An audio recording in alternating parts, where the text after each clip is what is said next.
So here's what I was telling you guys before about working and how people make their money.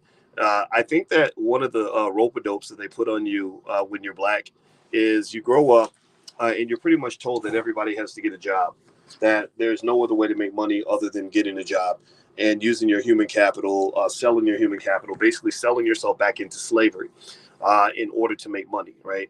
They tell you that because remember, if you think about regular slavery. Slavery was when someone else sold you and they made money from your labor.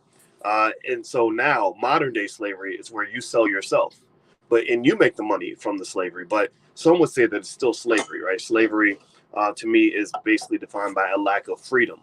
And so, if you think about that, right, from uh, childhood, you're taught to sell yourself back into slavery in order to make ends meet, in order to pay the bills, in order to get by.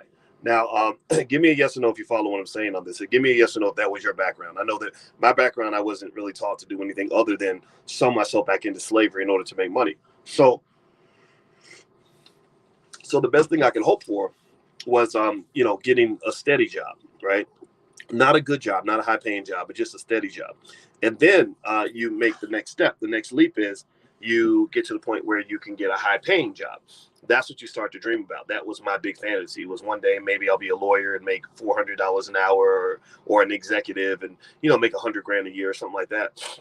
And then you discover the microaggressions and all these other things that happen in the workplace, all these ways that we feel like we're being mistreated as black people on the job. It's every single day. Microaggressions actually kill you. Like, that's actually a mental health issue. That's almost like what do you call it, a public health kind of issue.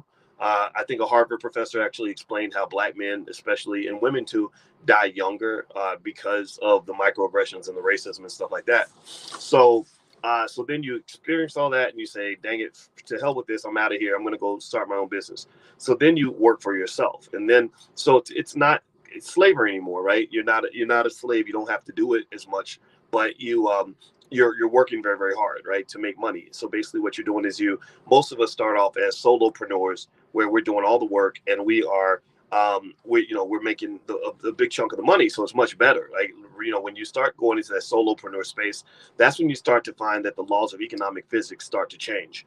It's kind of like how, if you watch, documentaries about outer space, they explain how, in certain planets, weird things happen, like the temperatures are 1,000 degrees, or you weigh, one third of what you would weigh on Earth, things like that. So you start getting literally out of this world in terms of the laws of economic physics changing. Like, maybe you have your first experience where you make $10,000, in an hour, right? Which is like mind-boggling for a lot of people. Or one of my friends actually started investing, and I showed him a couple of things. I play Call of Duty with him, so my buddies that I play Xbox with, I love doing it now. I started playing with my sons, but now I just like it, because it's fun. And so I showed him a little something in terms of what to do with some assets he had, and I think he made like 6 grand in a week. And it blew his mind. He said, my God, this is life changing. I've never made this much money this fast. Like, this is something I never knew that it was even possible. And so somebody says, let's see what Charles says. Since joining this course, I've become obsessed. Yeah. Oh, wow. You were once a licensed private client banker. Yeah. Yeah. So Charles, you probably are in a better position to understand this than a lot of people. And because you've been around wealthy people. That's another thing too. Exposure shifts your expectations. So when you are exposed to things, you start seeing things that just don't make any sense. Like, how did that person buy a car that costs more than most people's houses, and he's only 27 years old? And you don't understand it. And a lot of times when we don't understand something, we say, oh, you must have cheated.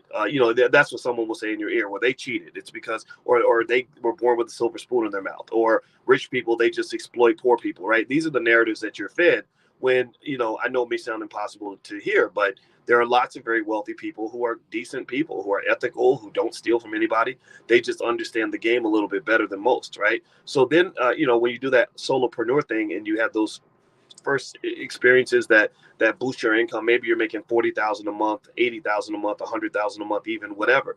Then you start going into a different space where you start learning how to delegate, and you start learning how to, get other people working with you and utilizing technology.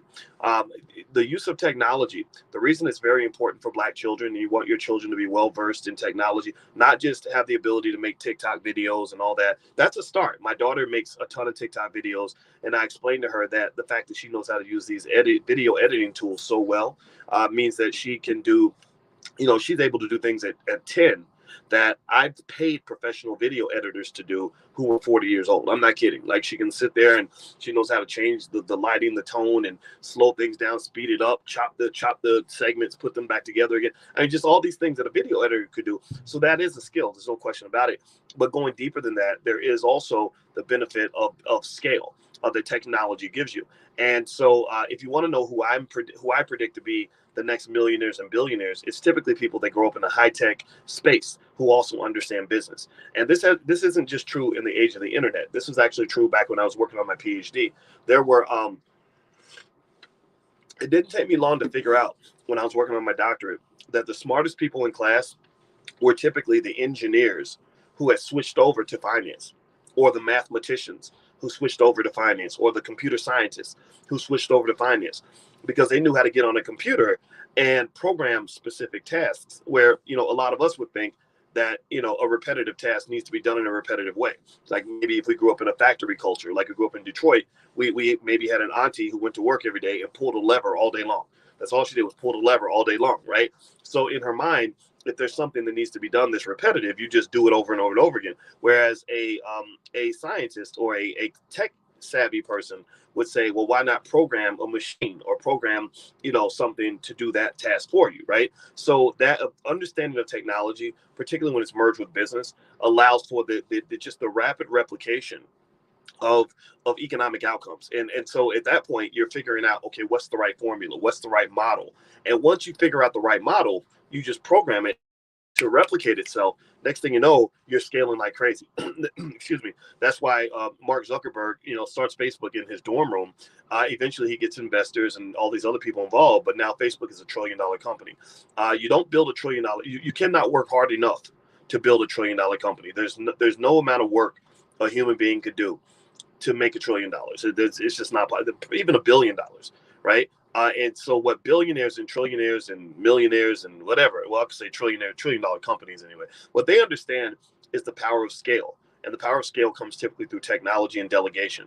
And so what's interesting is that as I started really studying delegation and how delegation and scale connects to making money, that's when I started thinking. I always go back.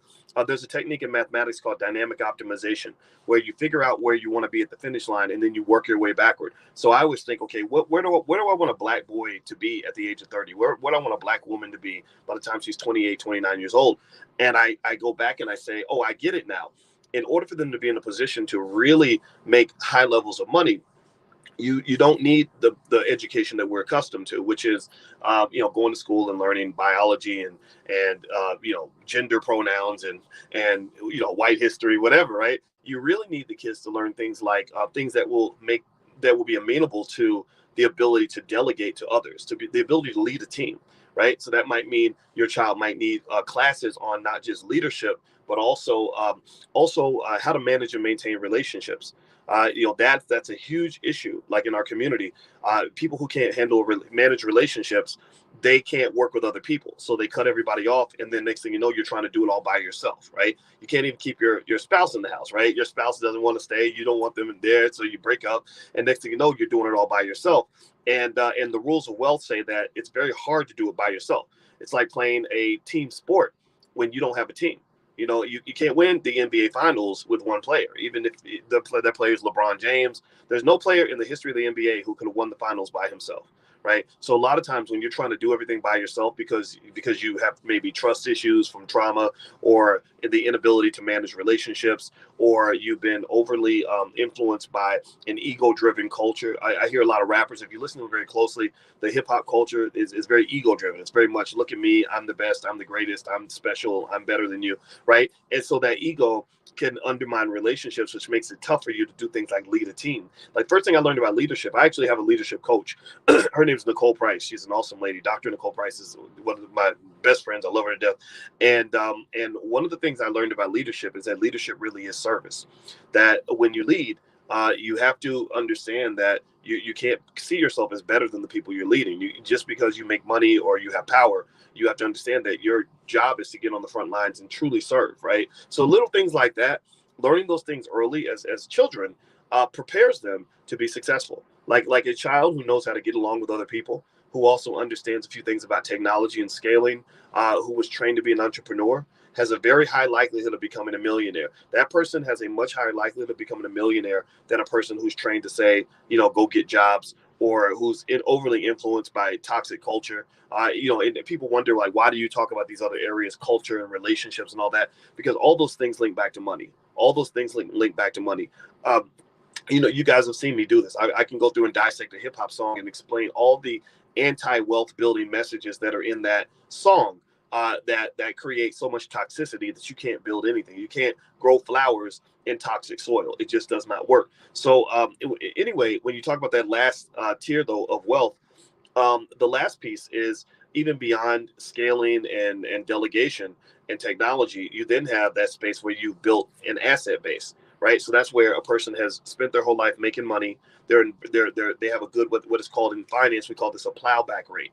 So they're plowing their money back into their investments, back into their stock, into their real estate, into owning other companies, right? And so they start playing really, really playing above the rim, where you're not working in the business, you're working on the business, right? People that work on the business are big picture visionaries. They'll sit there with a whiteboard and draw a couple of diagrams and explain to the team, like, we want to go this way, we want to do more of this and less of that. But they're not dealing with all the detailed little nuances of the business.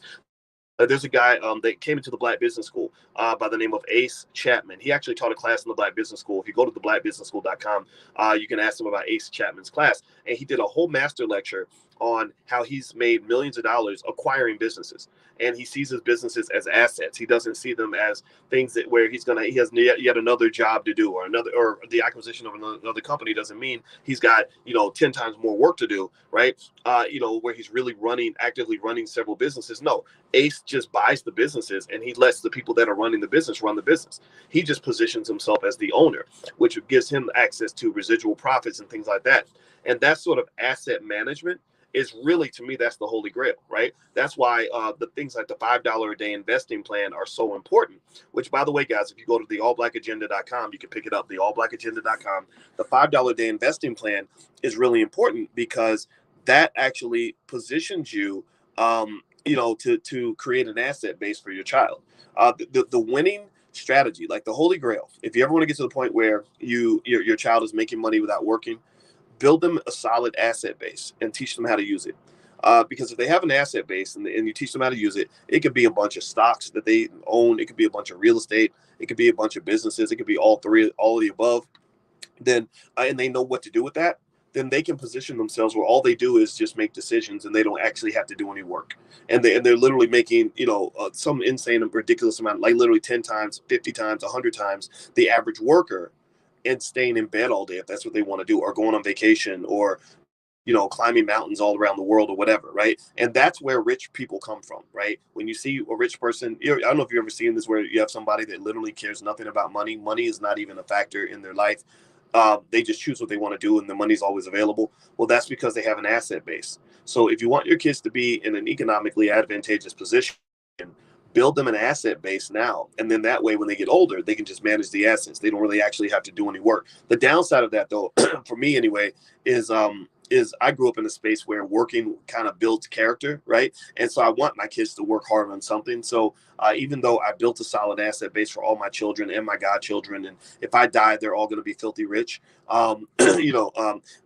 which makes me unafraid of death, because now I've done my job. I've done what a man's supposed to do. I've left a legacy. I've left some assets, whatever. I still don't really talk to them much about, that in terms of giving them a bunch of money and saying, go to town, because the thing about it is that once you start acquiring assets, your next challenge is protecting those assets. And protecting the assets doesn't mean you're protecting it just from people that are going to rob you or steal from you.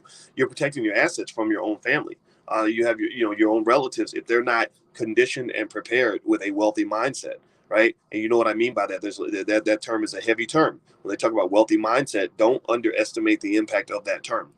There are people that have a mindset that is built on wealth preservation, that is built on growing wealth, that is built on doing good things with wealth. But then you have people that have a mindset that's the opposite, right? If you give them $1 million, the money's going to be gone. And again, this is culture. That show BET's Blew the Bag. Go watch Blew the Bag, and watch how lightheartedly they describe people who had lots of money, like big opportunities to change their situation, and they just blew the whole amount of money. They blew the whole bag.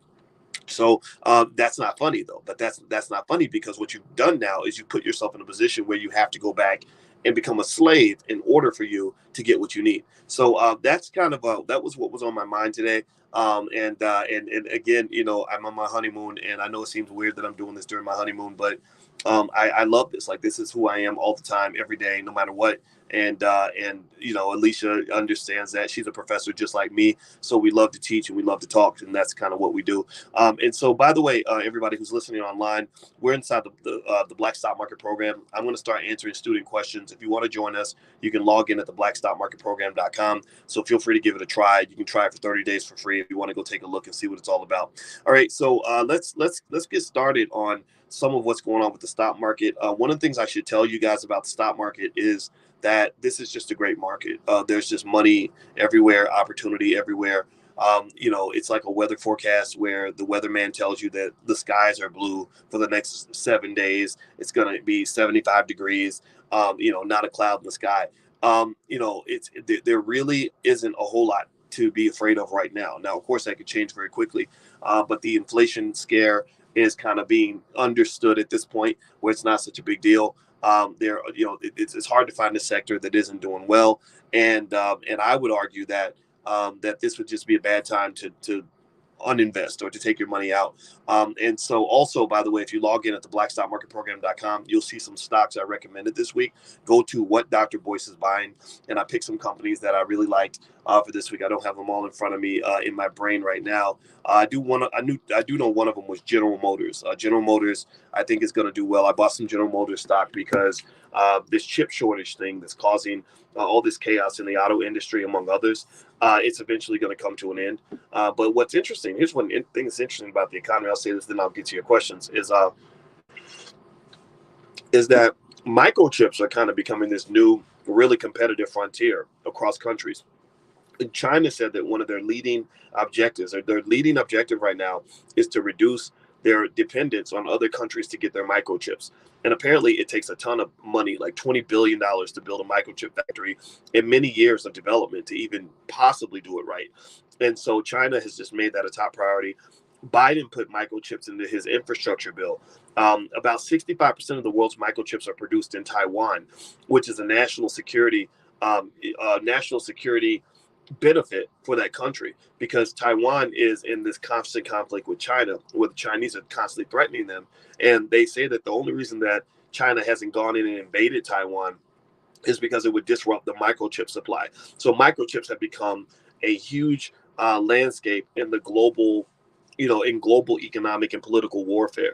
And so the microchip thing is pretty fascinating. You may want to read up on that just to kind of understand how the dynamics work. The shortage of microchips has affected all kinds of supply chains on all different kinds of products. Alicia and I went to go buy a new car about it wasn't a brand new car. We always get a car about 3 years old. We don't buy brand new cars most of the time because they're just overpriced. You drive it off the lot, the damn thing drops in $10,000 in value. I got better things to do with my money. But we did get a car that's about 3 years old. And when we were there, that was one of the things that they mentioned. They said that because of the chip shortage, it's taken forever for them to get new cars. I talked to a guy who drove me to the airport, and he said that he'd ordered a brand new 2021 Escalade that was going to take 5 months for him to get it delivered. And I said, 5 months? And he said, yeah, because of the chip shortage. So this is a big deal. but this is going to go away. And so when it does go away, I wouldn't be surprised if automotive companies do better. So that's why I increased my stakes in GM and also in Ford. And I also talked to you guys not too long ago. I actually mentioned this on Twitter really quickly that I don't think, again, this is just me being an analytical asshole, I guess. I don't know, because I just call it like I see it. I don't really care how it feels or to sounds to people. Maybe I'm part what's that word, autistic, where you can't pick up on the cues or whatever. Who cares? But the but I mentioned this. I said I don't think Joe Biden is going to make it through 2 terms, and I really doubt he'll make it through 1. Now, why is that important? It doesn't mean I want the guy to die. This is not political. I wish him the very best. I hope he lives to be 1,000 years old. But I don't think he's going to make it, and I think Kamala Harris is going to be the first female president. And so what does that mean? Well, I increased my cannabis investments, substantially, because I believe that when they announce that Biden's not feeling well or that he's going to step down, I believe that's going to be a boost to the cannabis stocks, because that'll move us a little closer to legalization. Joe Biden feels that cannabis should be decriminalized. Kamala Harris feels like cannabis should be legalized. That's why she went on the Breakfast Club and said she smoked weed listening to Biggie and Pac when she was in college in the 1980s. Politicians don't say things just randomly. They say things to kind of give you clues and hints on who they are and what they believe and what their policy positions are. So I think that Kamala is going to be good for cannabis. And I'm not going out. I've had offers to buy into cannabis farms and get my hands dirty with it. And I just decided, you know what, I think I'll just buy a bunch of cannabis stock so that when cannabis pops off, I'll make money and I don't have to do any of the farming and all this other stuff. Okay, so those are my thoughts on this issue. So what I'm going to do is go ahead and answer some of your questions. Those of you listening online, I'm about to shut off the live component of the class out of respect for the students that are supporting the Black Business School. But if you want to join us in class, feel free to go to the blackstockmarketprogram.com, and everything's recorded. And also there's 5 years of content and there's a ton of stuff in there. So feel free to go take a look. All right, guys. So